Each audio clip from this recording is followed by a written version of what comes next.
Assalamualaikum warahmatullahi wabarakatuh. Saya Wahada Atika dengan NIM 19160037 dari Prodi Pendidikan Islam Anak Usia Dini, UIN Maulana Malik Ibrahim Malang. Nah, saya di sini akan menjelaskan tentang HAM atau kepanjangan dari hak asasi manusia. Apa sih HAM itu? Jadi, menurut John Locke, HAM adalah hak-hak yang diberikan langsung oleh Tuhan Yang Maha Pencipta yang bersifat kodrati. Nah, dengan sifat tersebut, sehingga tidak ada kekuasaan apapun di dunia yang dapat mencabut hak asasi setiap manusia. Jadi, HAM bukan pemberian manusia atau kekuasaan lain ya. Nah, tertuang juga dalam Undang-Undang Nomor 39 Tahun 1999 bahwa HAM adalah seperangkat hak yang melekat pada hakikat dan keberadaan manusia sebagai makhluk Tuhan dan merupakan anugerah yang wajib dihormati, dijunjung tinggi, dan dilindungi oleh negara, hukum, pemerintahan, dan setiap orang demi perlindungan harkat dan martabatnya. Ada juga salah satu unsur hak asasi manusia adalah pelanggaran dan pengadilan HAM yang didefinisikan oleh Undang-Undang Nomor 26 Tahun 2000. Pelanggaran hak asasi manusia adalah suatu perbuatan yang disengaja atau tidak oleh seseorang atau suatu kelompok orang ataupun aparat negara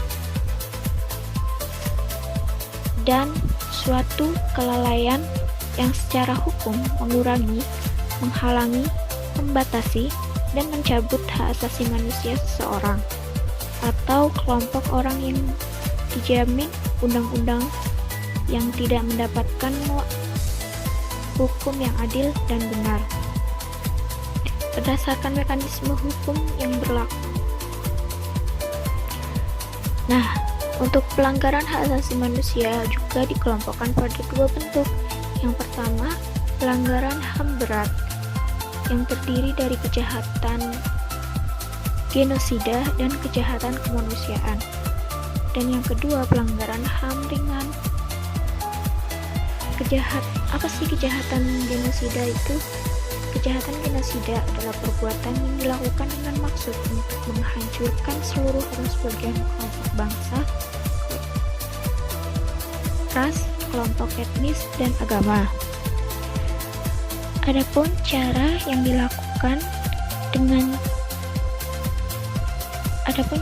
dilakukan oleh kejahatan genosida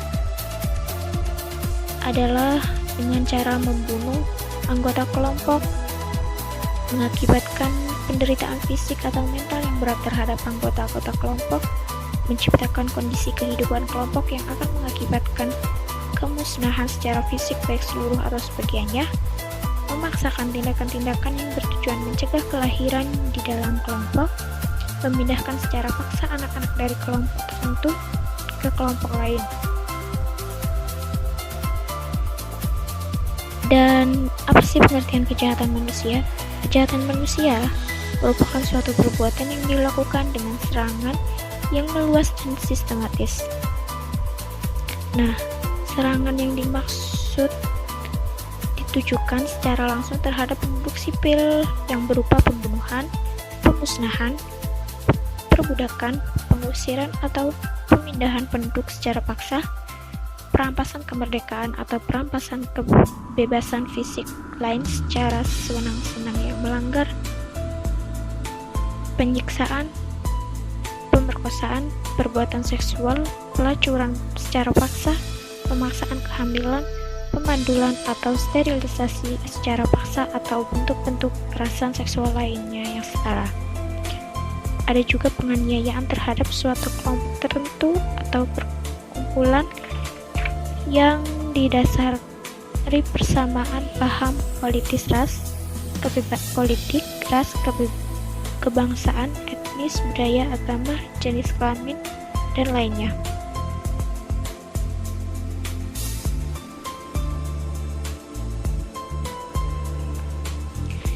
Nah, untuk pelanggaran terhadap HAM juga dapat dilakukan oleh aparatur negara maupun warga negara dan untuk menjaga pelaksanaan HAM,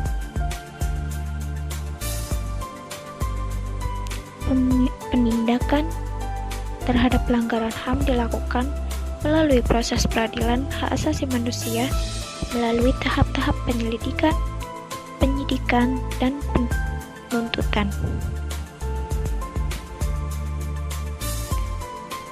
Ada juga salah satu upaya untuk memenuhi rasa keadilan dalam pelanggaran HAM kategori berat dengan cara diadili oleh membentuk pengadilan HAM ad hoc. Pengadilan HAM ad hoc dibentuk atas usul Dewan Perwakilan Rakyat atau DPR dengan keputusan Presiden dan berada di lingkungan pengadilan umum. Selain pengadilan HAM ad hoc, dibentuk juga Komisi Kebenaran dan Rekonsiliasi atau KKR yang bertugas untuk menegakkan kebenaran, mengungkap penyalahgunaan kekuasaan dan pelanggaran HAM pada masa lampau, melaksanakan rekonsiliasi dalam perspektif kepentingan bersama sebagai bangsa.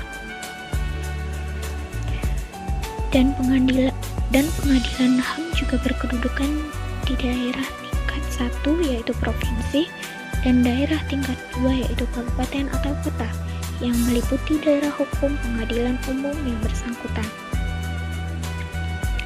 Untuk pengadilan HAM sendiri tidak berwenang memeriksa dan memutus perkara pelanggaran hak asasi manusia yang berat yang dilakukan oleh seseorang yang berumur di bawah 18 tahun pada saat kejahatan dilakukan.